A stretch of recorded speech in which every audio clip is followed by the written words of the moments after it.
Awakening Africa Magazine et Transformer Days organisent le Salon d'affaires africain, la plus grande réunion d'affaires africaine à Dallas. L'événement réunira des entreprises publiques et privées, des investisseurs, des dirigeants politiques africains et américains et des entrepreneurs. L'événement aura lieu au Grand Hall de Dallas le 6 septembre 2019, de 10h à 22h30. Awakening Africa Magazine. Nous construisons une communauté africaine forte et créons un héritage de richesse durable. Activités, salons et expositions d'affaires, conférences et networking. La conférence sera suivie d'un dîner de gala et de networking. Pour plus d'informations et réservations, appelez au 972 674 01 24 ou envoyez un email à subscribe@awakeningafricamag.com. We heard about this amazing continent with everything that we need, and everybody is packing their bags and ready to come.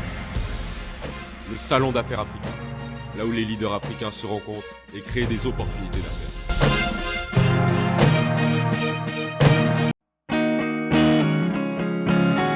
Bien-aimés dans le Seigneur, nous vous saluons au nom du Seigneur Jésus-Christ.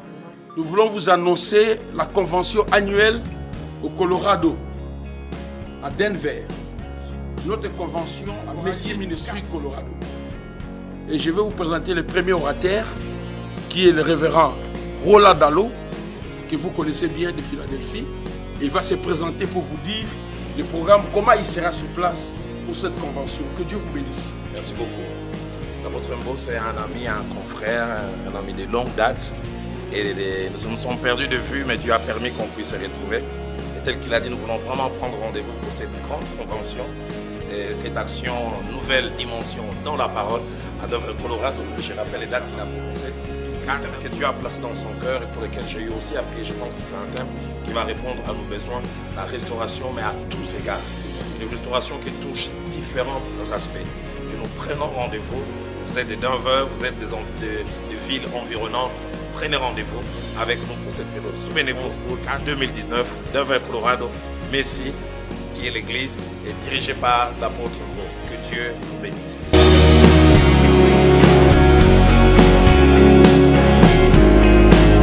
Igela coiffe ikote Papa na Kerouan, éternel Kenaya Kanda, taba, ikote Sensi Nganda Taba Fenenene Nganda Taba Che Hugues la coiffe ikote Papa na Kerouan, éternel Kenaya Intabaikate Au 174 avenue Aristide Briand, 93 320, le pavillon sous bois. Intabaikate À la petite porte à gauche, association Hugues Ikoté.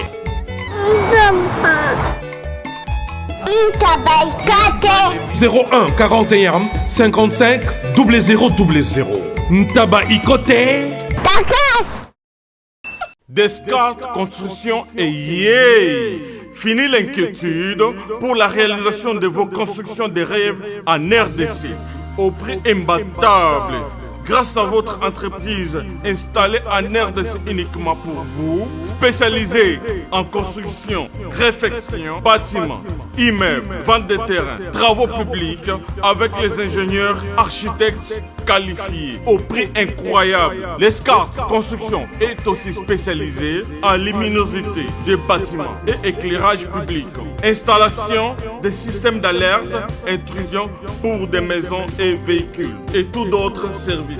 Nous acceptons aussi les paiements par tranche au prix incroyable. Pas d'hésitation avec Descartes Construction. Vous ne serez jamais déçus. Pour tout contact, notre email est descartesconstruction@gmail.com. Notre numéro de contact plus 447 93 92 82 813 et appelez-nous pour Kinshasa plus 243 89 91 56 86 2. Descartes Construction à Tozana Mbongo Moké, opération Tongana RDC. L'agence d'export et d'import Michel Atlantic Shipping et yé bana ya Canada, bana ya USA, bomitungisa lisusu te. pour tous vos achats et ventes voitures, pièces de rechange et les accessoires possibles. Na koti na ba koli na bino na Kinshasa, bomi tungisa penza te. Please, bakoya koza koli tina ndako. Pour tout contact, benga Michel Lukadi. Plus 1 508 371 60 43 USA na Canada. Pour na Kinshasa, benga na plus 243 89 551 30 38. Michelo Atlantic Shipping. Yaboye, Bazuapi. Raph Ngindou, félicitations pour la promotion, c'est la rapport d'artiste. Que Dieu te bénisse. À connaît pas demander, il n'y a rien en face. Suivez Congo Promo TV avec le PDG Raph Ngindou. Nanenga mabete Congo Promo Raph Ngindou. Boga, en tout cas, félicitations, merci Sito Oumela. Raph Ngindou, le présentateur la force créative Congo Promo. Boroto, ça la force militaire la Congo Promo. Et faites comme moi, allez voir Congo Promo, tv5.com. Donc au nom de Jésus-Christ, nous bénissons le Congo Promo. Avec Raph Ngindou, Congo Promo ne tombera jamais. Piccolo Congo Promo nde. Ouais, Balobi Raph Ngindou. Congo Promo toujours, grande puissance. Come on. Congo Promo qui torcos net in a film. Congo Promo, babunda nanango. Raph Ngindou. Congo Promo. What a plus, what a boss. Bonjour, bonsoir, chers amis internautes, chers amis de l'émission News Dekin avec moi Betty Massengou. Ça dépend de l'heure à laquelle vous nous suivez. Et bien déjà c'est votre émission qui commence. News Dekin, une émission pas comme les autres. Dans cette émission, Betty Massengou vous donne les sourires, la joie. On va le voir en anglais. Joy. Et donc le Betty Massengou est là pour vous présenter cette émission. Donc on a vraiment un sengo makasi. I'm very happy parce que à chaque fois nakutana na ba fan nanga o balandaka Betty Massengou bokomelanga bobenganga na ba WhatsApp bo soutenaka musala na sala bo félicitanga. En tout cas ça me va droit au cœur et ça me pousse en tout cas de faire encore un travail de titan, un travail d'arrache-pied et surtout de faire un bon travail rien que pour vous faire plaisir. Salutations déjà l'équipe technique, là je vois déjà Serge Mpiana notre cordon, Christian Bouy notre DT, je pense aussi à Papa Dav Moubama, les papas de Joyce Davlin. Big salutations aussi à notre boss, l'ingénieur Raph Ngindou depuis les États-Unis, Maboko Bank, Mama Sociale, l'hymne national, la joie Mado Pichou na balobi, mingi mingi la joie Mado Pichou na la carte France, moi so ana kitoko ana mbongo et puis à solo la rabia et puis à sambelaka, balobi l'argent propre et mbongo qui c'était mbongo nzambe. Merci beaucoup déjà à vous tous. Voilà, aujourd'hui je reçois Yannick Didopo, yemingi mingi so l'équipe émission c'est que actualité zali news ezali ya repé ça na ba fan bolingara Weranson Igwe de la Forêt ainsi que Maison Mère Mobimba. Yogo bonjour, bonne santé. Ouais, Betty Massengou, bonjour, santé par la grâce de Dieu. Yobika tout ça changement de climat na biso mboka na biso Congo. Mais ça va par la grâce de Dieu, nzamba ça là on battait là parce qu'il y a jamais traité en circonstances. On a profité na PCA merci. On a profité sous na PCA merci na le big boss le roi de la forêt Noël Ngama. Papa n'exaucé Glady. Mon bali à maman pasteur maman Sylvie Mampata na pesi mbote et na pesi chef nanga chef d'orchestre CCCko Wazabanga il y a machine il y a ligne d'énergie puis ba chef tout chef Makaba chef de répétition et des disciplines chef Igor. Voilà. En tout cas comment chanson nayo bozo yemba nzembu ya Papi Kakol on na pesi mbote motema ya ligne d'énergie ça va, ça évolue bien.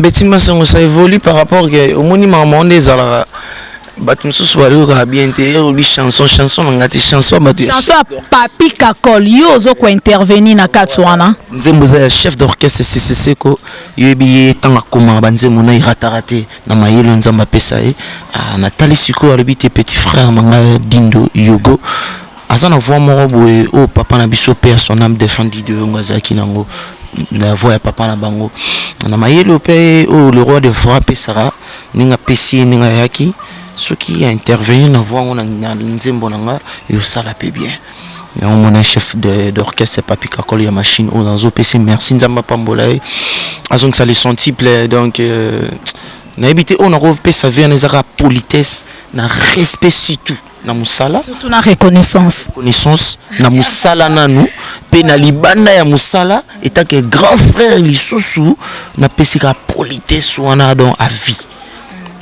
et le big boss na reconnaissance wana à vie ils a été lelo lobby comme oh mo ba verate naza atal mabeko ozanga naza la kana récupérer respect politesse à vie par rapport na oyo le roi de la forêt a sali na ponanga na au chef Papi Kakol pour chef muta abimsar ba joueur na misu ya sélectionneur Igwe de la forêt ya sélectionneur parce que capitaine de l'équipe Papi Kakol yem tata la performance soit tel que Pecho ça va big boss Pecho ta yo kaina big boss so yo ki na lito ine oh mais ya machine mais ça va ba valider voilà et que na bongo donc nzamba pambola bango apambola wenge maison mère ba fanatique ba adopter partout dans le monde entier parce que wenge maison il faut le dire ils qui talatala te ba keki dilare longi ils ba qui talatala mso tie bozo talara lisu moko ils ont la porte à la côté il faut quitter parce que ton chabo yo moni ati on comprend qui dit bah donc moni le big boss c'est ça équipe nationale ngana utani na ona mabuilu équipe mo beta nango mais beta ba lina foot beta Ligue des Champions beta Coupe d'Afrique Coupe du Monde ce qu'on a sur on a sur une équipe nationale oui beta oui non car c'est il y a député l'honorable l'honorable oui Ranson Igwe de la forêt Betima c'est l'honorable validé validé déjà oui mon mandat ya oui Ranson ba invalidango ba pesi mutu mususu bon nga na o na royebisa yo soki bango batama baleki biso na baleki bato ba votaki Noël Ngema na mayele bakoyi pe invalidango na mtema mabe na bango mais na bato ba votaki son excellence le big boss Ngema Makanda obi que jamais ba hôtel mat yibité ba député pe belé ba voter bango bato na bango pe tant ba valider ba invalider bango je m'excuse bato na bango ba télémakit ba seni ba sonki si bango et bon son excellence le big boss au sort petit concert le tout checker na ba changwana terrain bokangisi 4 terrains ma pena 4 terrains plein sugo apostile pour na bienveillance ya mboka na ye pour na bienveillance ya ba frère ba sœur na o bazolela ba mona kineti to c'est le côté moi bon na mayelo pe na tanganchik na kokota parce que sur le na comme député c'est pas qui na kotika musique non et simbité on ça toujours son excellence le big boss ne moi lobaki na outi parlement na ba massa na ngai na ye na koti na changer na sinawa ni sekui na ngai na ozala bongo ezate parce que un docteur soit commis honorable ezate ka otika ki docteur mais vous êtes sûr oui Ranson oui Aza artiste Aza le plus populaire si je peux le dire ainsi on n'en disconvient pas mais popularité na emingi ça côté à musique est-ce que côté à politique peut ça pareil pour ça na batu mususu ba lobité ouais Aza na popularité ba fan ba lingara ouais Aza na ba fan ebele wana côté à musique mais côté à politique mutu musa ko mona ka ouais na politique mais à lingara na côté musique mais côté politique a voté té Betima Sengo on a reçu le big boss Aza muto nzamba pesa mayele ne yo oloba bruit du talent Aza muto nzamba pesa mayele makasi na ba domaine tout poti yo bimisaka batu ba koma batu lelo na miso batu c'est par rapport nzamba pesa yo kakati ils a partout ça s'impose partout quand tu imposes ici il faut que tu imposes ici nzamba pesa libo morte nzamba so pesa peso maboro mibale zwa sala musala bunda kende liboso nzamba pesa to apesio o abombe le thé son excellence nzamba pesa et tout il a la sagesse il a l'intelligence c'est un père de famille car quand ta famille te a exaucé ba gladi biso petoire banana deuxième famille tan encadrer biso tout ça combien banda ko encadrer ti le encadrer donc ça montre déjà un homme que le soit côté parlement à côté pour na yimote à côté pour exaucer car gladité na maman pasteur te na famille na été non à côté pour na population ou congolaise ou bazo lila lelo que talaboui c'est ça donc côté on appelle na yo yebit bisot yo yebi donc je sais les gars qui m'a camboussé pesa magi. Voilà. Oyebi ke batuma ba komelinga babi Yannick dit au côté na grand orchestre. Balobi au côté na maison mère to fula yo pour ene na maison mère zalaka police aka musala na yo bien dans la ne ba commentaire batu même na émission to sala ki ba apprécier musala. Mais c'est comme c'est pas zo ki ba batu bazo ignorango est-ce que kuno fula magi te maison mère ne fula yo? Sérieusement, excellentement, normalement, maison même te foulanga. Il y a un ébanaïté, un épisode, un bout de ma boule, tu bêta ba compétition, moi, batal en oka, un sou na ba chaîne, na biso, awa. Mais ce qu'on moni Coupe du Monde, Coupe d'Afrique, batal en haut, mondialement, montana Singapour, ta Coupe du Monde. Donc, le big boss, que la sélectionnel, il y a clair. Et enfin, je suis arrivé. Salon Hugues la coiffe Ikoté. Non seulement c'est un salon de coiffure, mais aussi une machine de transformation des hommes et femmes. Regardez-moi comment je suis. Vilain. Mais attendez, 2 minutes. Bogard. Vous allez voir.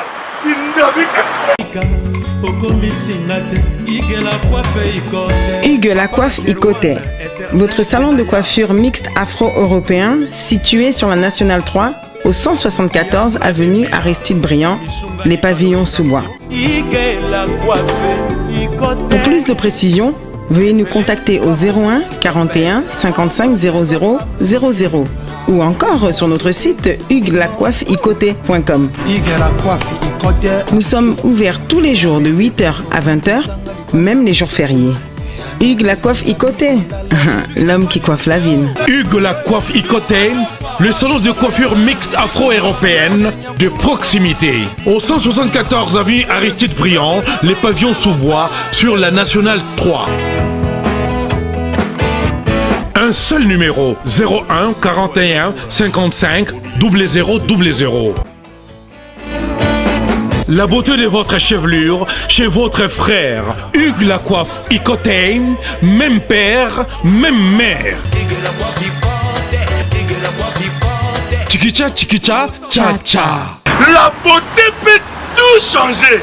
Salon Hugues la coiffe Ikoté. Quelle beauté! Sexy pour les femmes, dindindi pour les hommes. Mi parlais déjà bimi eza libanda na miss nanga na zo mona ngo. Et troisième pe kolika ninga lo baki. Troisième colis déjà. Ngane libanga. Ona yawa te. Na yesi zibe service. Na zwakata transit colis awa na zibe service na mbala moko. Transit. Oh, na kuna banga kile esi mona chaka 3. Ah bon? Yiba yango na kiserie na bango ya musala. Basa pena Brazzaville. Mwana lobaki nanga pe na Angola bazali. Bazali na Angola, bazali na Brazzaville. C'est que tu benga bango monde entier. Ukanseli ukola mundele. Na moni yango. Acha mundele te. Azakia. Yo mutuza na France. Précisément ezala na Paris. Ezala na Rennes. Ezala na Lyon. Ezala Sikani. Soko uza na Colline yo. Kunyo komana yo te. Ba numéro na biso yango wana benga na yo. Zibe service aku livrer yo carton. Pe ko retirer yemuko akuya kuzwa yango. Pe yawe na kisasa. Kaka kisasa te ya maniata. Makalu. Na Point Noir, na Brazzaville, na Angola, na Kinshasa, place à Robunga, exacte. Ba munene club ko tuti donc ya mboka mobimba. Moi le parle beta. Na bat bana fin fond votal. Ndeto pour les matchs. Tellement passé avec musubali été. Parce que yande moi son excellence siko ndinga zana formidable. Ngana série formidable était. Parce que tant on binissé la bino ba joueur. Batasika. Ouais, on soya kala ba maya sika. Beti Yannick dit do maya sika la maison mère. Donc faut ka ouais ça na fula papi kakol. Faut ka fula batabo epo ba maya sika. Mais ngana olinga avant to loba ebele, hein to se pesa ba to se pelande la yo yembara. Donc elongola ba me ba stress, talara trop de cailloux na mi qu'il est mo boy. Avec moi musique et ça liepé bien. O me mabiso le nanze moni. Robert Bassende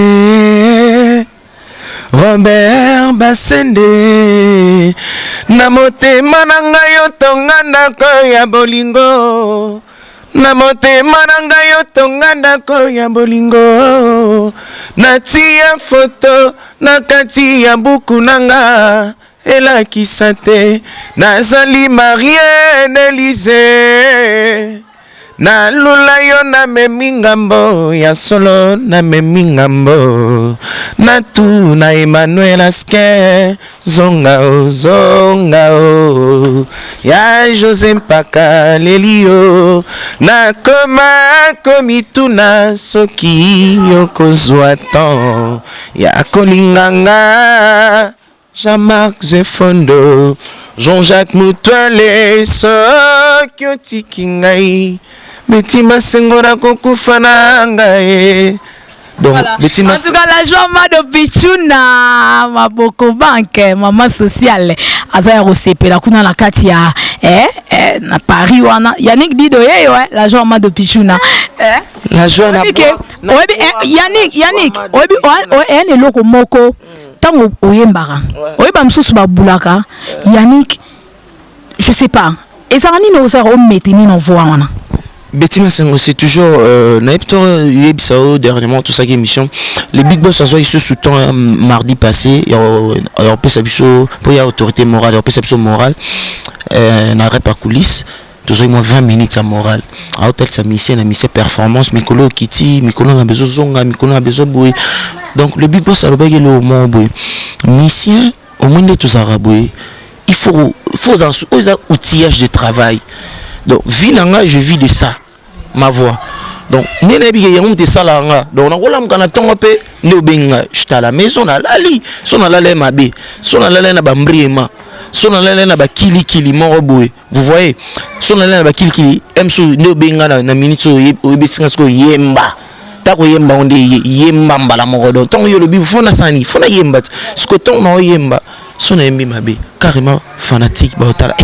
Est-ce que Big Boss émission mais là on a mis ça wengete et oye mama bébouille carrément non que ça Big Boss Sony non mieux que ça sonne donc pour le mieux que ça ma sonité moi qui s'appelle orchestre na biso wenge musique à maison mère sonité pe ba master o ba beta na ba wenge baza ba libanda ba talaka be mission donc ba faut pas comprendre que oye maso ngana zalaka mais yé ba koleka na ngai il faut bongo aina ko yemba moko boy aina ko bina moko boy songa pe nazaleka na akutenga ninga na 500 na baki yimke na bakisina kinga et ça va bongo donc le Big Boss tant appelle ça biso leçon morale tant qu'il n'a pas il faut en souci wana donc voilà nanga outil de travail nanga na ko c'est son ba aventure te yaya donc tant on a dit que il faut discipline pe musicien ni za na moni netinga koti wenge musique à maison merci ka nana tendance il y a ko faire découvrir batuka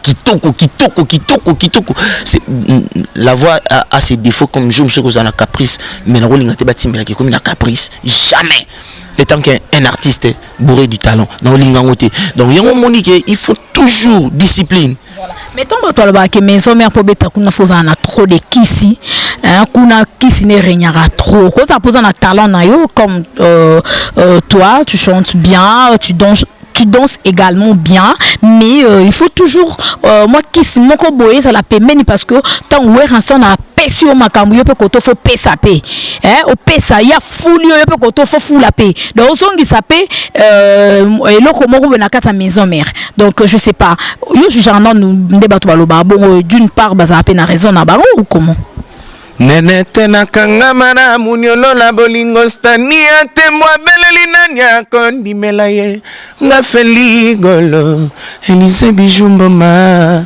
na komande kozanga fasonanga ya kibomwasi na komande kokelela Pichuki paya kanisanga moko na nyokwa mampona ye mafami baboyanga balinga kanga lisusu te male na komaranga zoba jaji kolonga te nizete lonkange kolela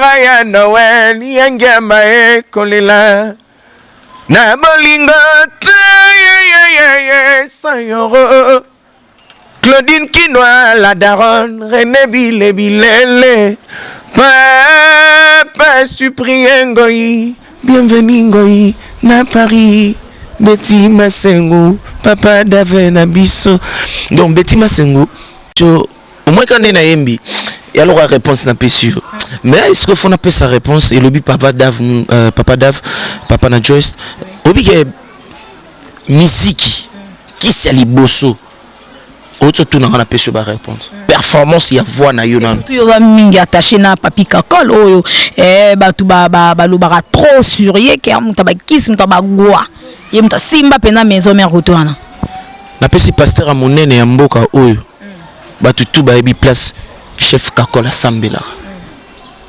le pasteur Walesa na pesi mbote ba ventir te tara le big boss akenda prière le big boss akenda pas pasteur Kabundika Lesa akenda rat voilà ba ventir te ya au moins la musique ya lelo na ebi te musique ya papa na biso bien musique ya kalena ba kisi moi musique ya lelo kisi ya liboso faut ça na travail puis faut ça na design faut ça na makambu so ça na makambu te ba zapper voilà oroke pour que ça bébé channel pas zapper pour ça na makambu te voilà Yannick dit de yogo azana makambu mais na minute ex-patron na yo Didier Lacoste ayebi que ça na maison mère bisika oye pas ala kanda kuna donc c'est comme si on devait remplacer Matela na yo ya tika la maison mère hein Sambela kata mokolo moko na mvula fukama kata mokolo moko na mposo tubela kata masumu moyo mokolo moko na rami nkolo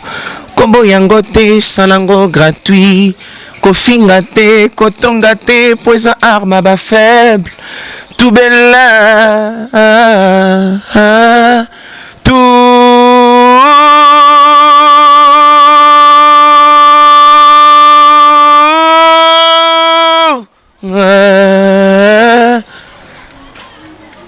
Ozanga mbongo yoko kende wapi ezali banga na molili Quand ça brille chez les voisins fait pas la fête ezala kande marabe Nowelengia mana sengi na nzambe Lotisa mamengo na ndoto royere Pamba mengwe koti nyongo Pamba mengwe koti nyongo yogo Dobo mengwe se kota na ngomwa nyongo C'est-à-dire donc c'est-à-dire que kofinga te kotonga te za arme ba faible par rapport au lobby on a le ignorant il faut pas comprendre ignorant non tant comme mututé mais celui qui se sent piqué connaît l'affaire oh le big boss abimisa ba nebelé makamboyo so total na kosta comme ignorant so total na ma Chantal ah bon au moins na ma Chantal tala ba noko to bazala na ma Chantal sérieux na so tel ba ma peka na bango zaki moi carré pour ma épaulette les gars trop moi espace ezalaki mais ce que moto asali ke lelo oyeba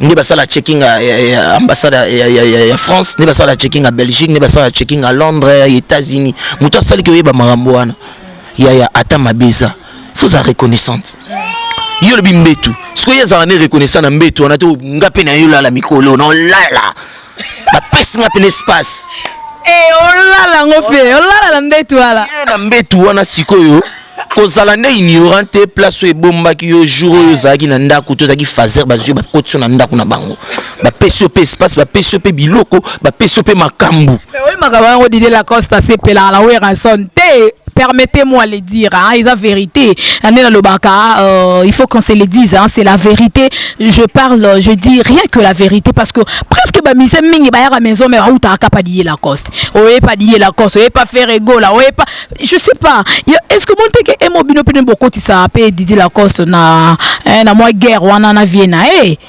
Betty de la forêt Betty Forêt ba ke mutu so Betty na vita trop et Lukai aya wapi une équipe nationale oko sa succès na vita bozuba Ligue des Champions bozuba ba peski nyonso wana mais suka nango foka ibenga sani a récupérer voilà so ibenga na récupérer to beta makasi na vita obeta makasi na mazembe ozobeta makasi na mabuilu ozobeta makasi na dragon na onatra soki no ibenga na monioté c'est que artiste était il faut ibenga mona sélectionner obeta 3 minutes Ndi bakwando koti basiri ba bis bakoti ya msusu bakoti biscotte 3 minutes à la fin du match.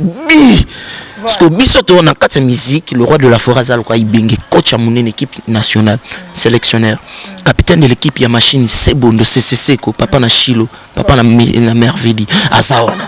On comprend. Si ko so ki yo non kati na équipe nationale au betati, on te ki risque ya normalement ton na bete na mabouille le tourne tellement mabouille le risque. Voilà mabouille le na zo ba choc ba chevite non on va parler rien simbité.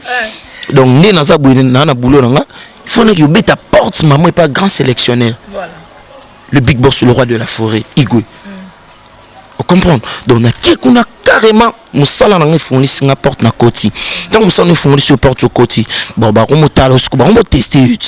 Nze moni oyebi oko mo positionner na ibia na ko sape vocal moto alongo na beta ngo kitoko vocal na o déjà longba ya mbeto yo remplacer ngasi ko na mission mo bwe so ba singa au choix beta o na performance avoir na ba otala beta na o beti ça na o na tout c'est des vocal mo bwe na lula yo na memingambo ya solo na memingambo na tu na Emmanuel Asker zonga zonga o ya José Mpaka lelio na koma komitu na kasoki yo kozwa tan ya kolinganga Jean-Marc Zefondo Jean-Jacques Moutouele Sokioti Kingai na kokufananga Betima Sengo. Donc Betima Sengo moi ton vocal le salima ngana zalati. Voilà.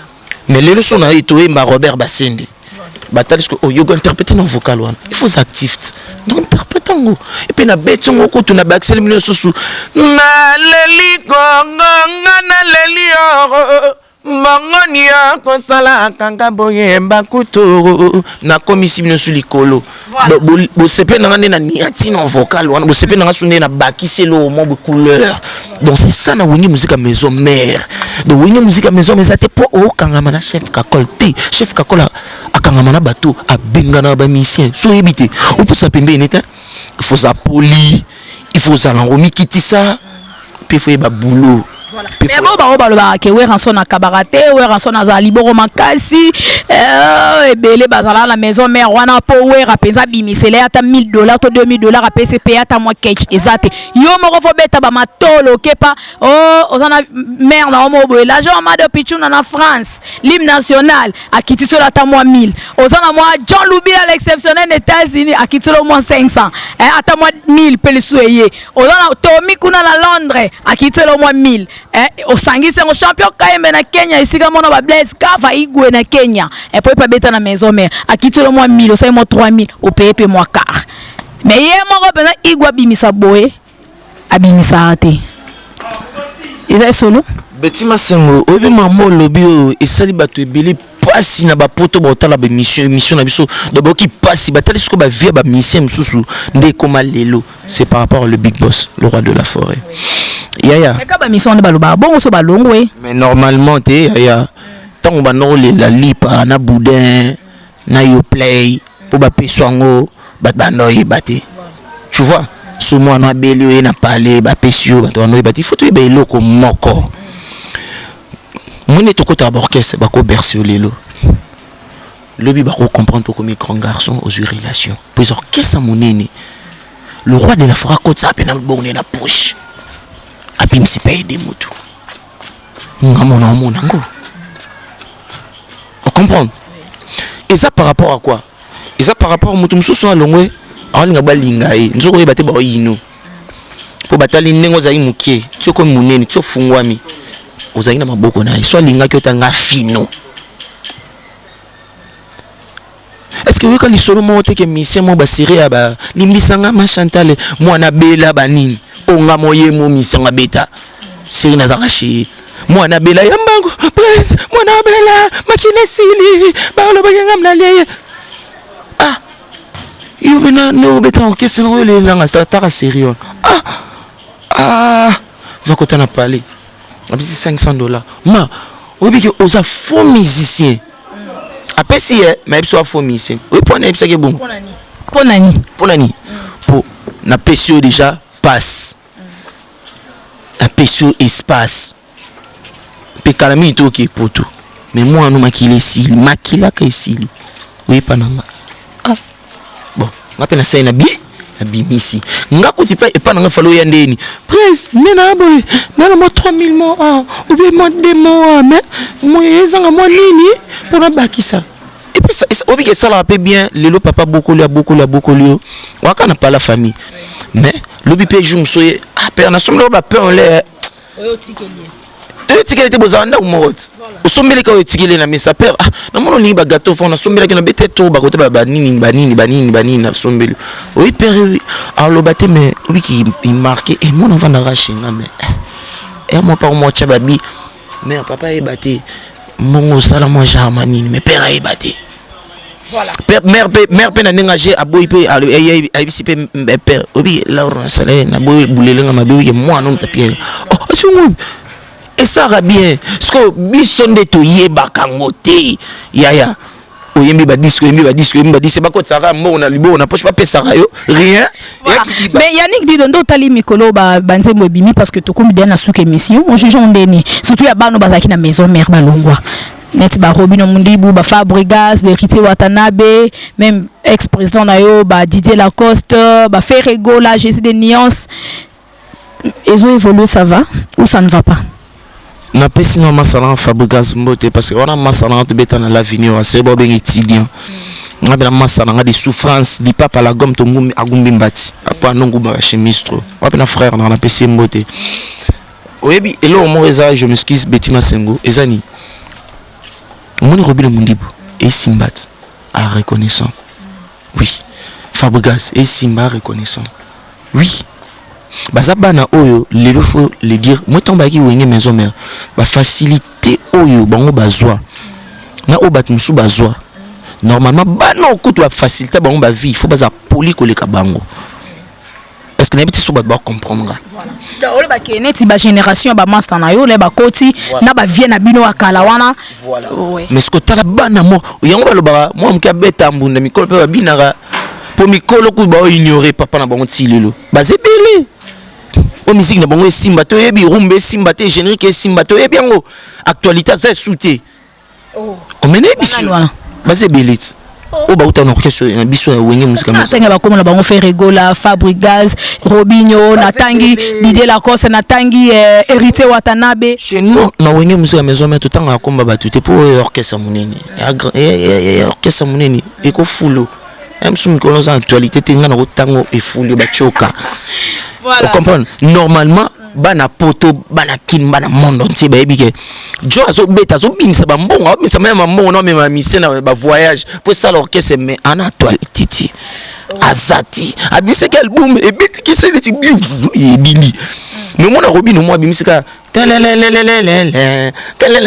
on a na bana nga ba mo benga papa les trucs là j'ai envie de ça au téléphone oh yo parce que c'est normal en forcé n'a été mais ce que ça na ba mi kolomo mandef kuba musu ba paula mandef makasi na ba gilet ba big gilet ba zo bete so simbate donc abune la kofinga Yannick Dido yon da balukinga mulawera son ngana ebisa Yannick Dido ngana soda makasi na est-ce que pas grand formateur bat musu ba bunda na ba big gilet donc yep na big gilet kolego limwa bobo sani aso palo la mabundi donc depuis mais là ba kisona ya minene on ikanga na ba kingo donc mabundi bozo palo la mais osomona rage aluka zonga mais musique na ozongi au moins zo benda litama et mona na benda zongi ça c'est musique na musique pour zonga il faut ça poli il faut ça babindombe obiki na PC mbote be bible levé na ngai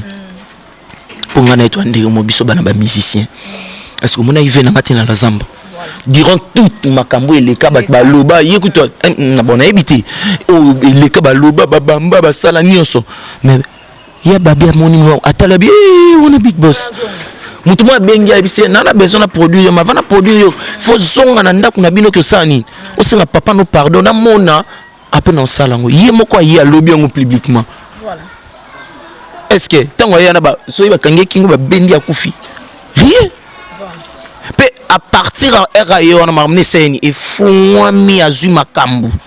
En tout cas, merci beaucoup Yannick Dido. Surtout, alors linga, au côté sambalement qu'on peut na programme, hein. Il y a orchestre pour toi déjà en vacances. Et ça nini ba kermesse et puis chanson aux oyemba on a nzembo ya Papi Kakol. Bete là aussi c'est ça déjà ba fan au petit numéro à contact na ba salutation balamoko. Ouais Betima Sengo na ngana bosana la daronne Claudine Kino ma sœur azada na mboka. Batala geda na zamba lobby Claudine Kino la daronne.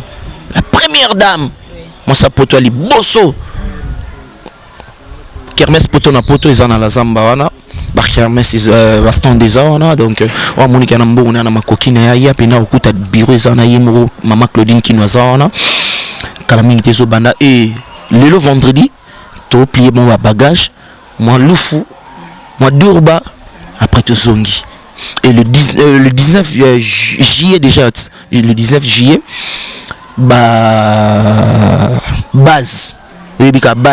base batala yinenge président et rançon son excellence avec compatir na président Nabiso Félix Tshisekedi batala habité base à Tchangu ba récompenser ton concert le 19 juillet ils en a Wavila on a deux bonhommes on a bingsi tous les fanatiques bana poto bazoya tout à Wavila les ara classe et placement donc soit il na sapat non aux on sapat propre donc tout à on a Wavila le 19 juillet on est à base comité donc base ya Tchangu tout bon ba créer concert wana ba ça le big boss yemoko invitation na ye pour un concert le 19 juillet donc à part ça ba programme sous bozo ka ndebino boyebi nzembo ya chef ya CCC ko tala Betima Sengo au moins tant tozali na ba mabwilu bokesa miki esaki faut yambang yo somo wa et ça le bien non alors que nous tous sommes comme il est grand il faut nous découvrir yo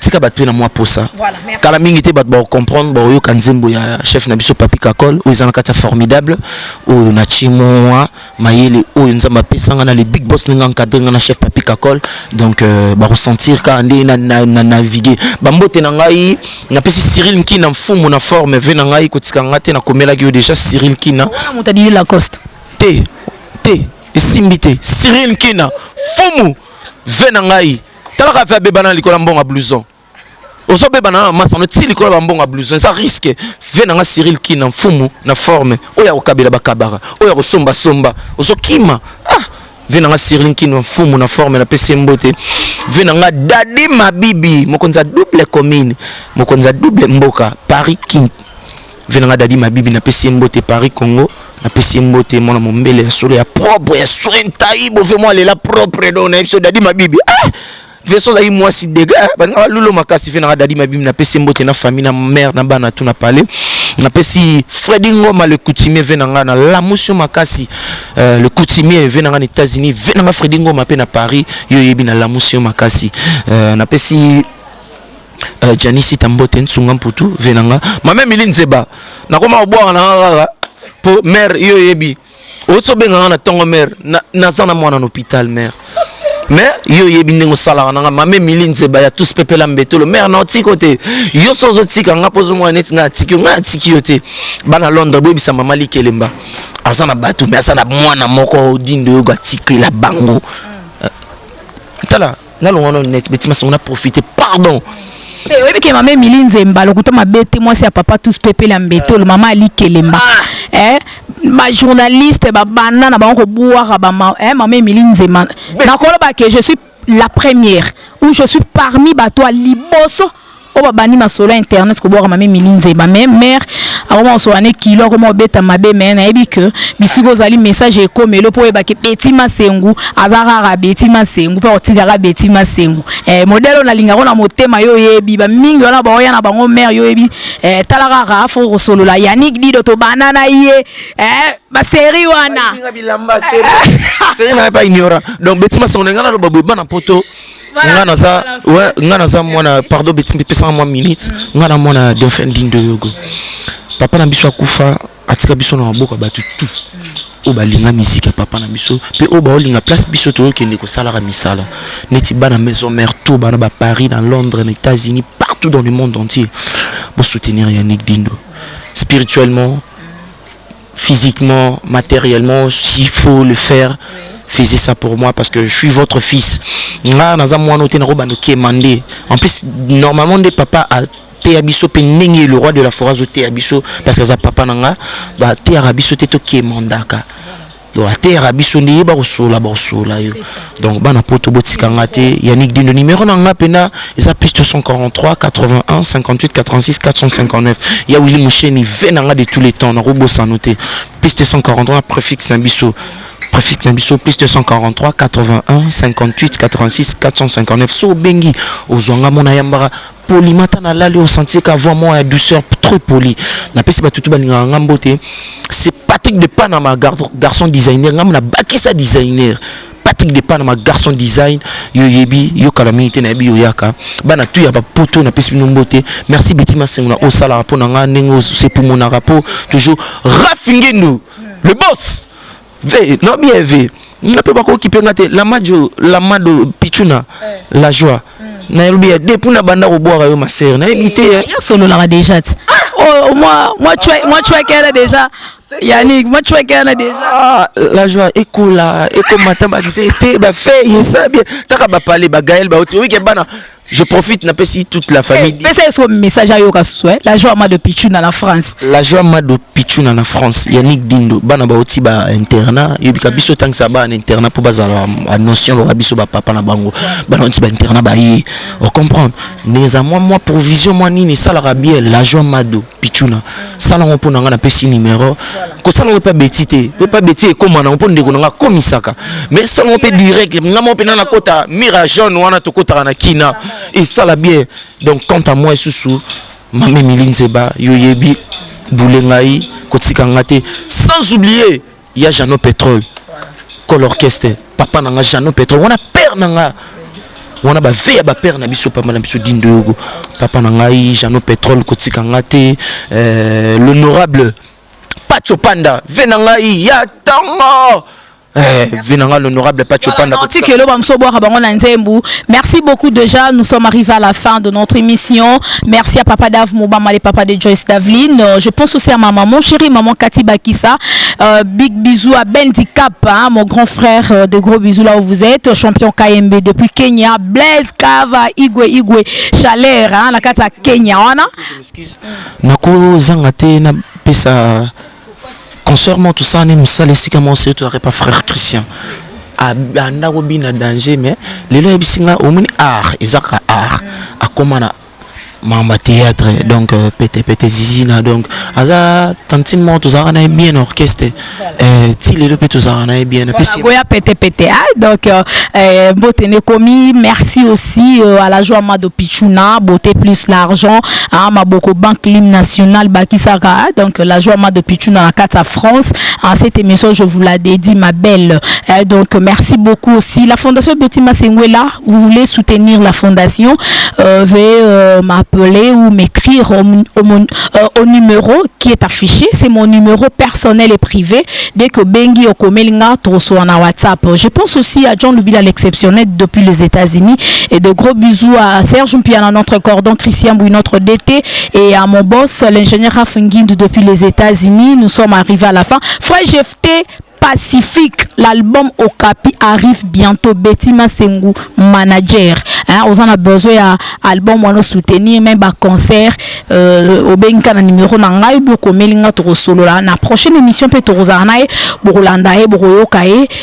Comment à quoi expliquer bino comme il se doit. Merci beaucoup à Yannick Dido pour surtout d'avoir accepté, d'avoir répondu à mon invitation. C'est vraiment un réel plaisir. À chaque fois, tu as besoin de notre actualité. Aux raté koya kopé ça na ba fan obalinga kayo surtout pembenia Weranson. Vous êtes ma soeur vraiment il y a Cathy il y a dedans. C'est Pela TV et yena makambu ya sikali susu. O ba chaîne ya France ezana kati. Ba chaîne ya Congo ezana kati. Ba chaîne ya Londres ezana kati. O ngomona makambu ya politique ya sika. O parti AA ezana kati. O parti BB.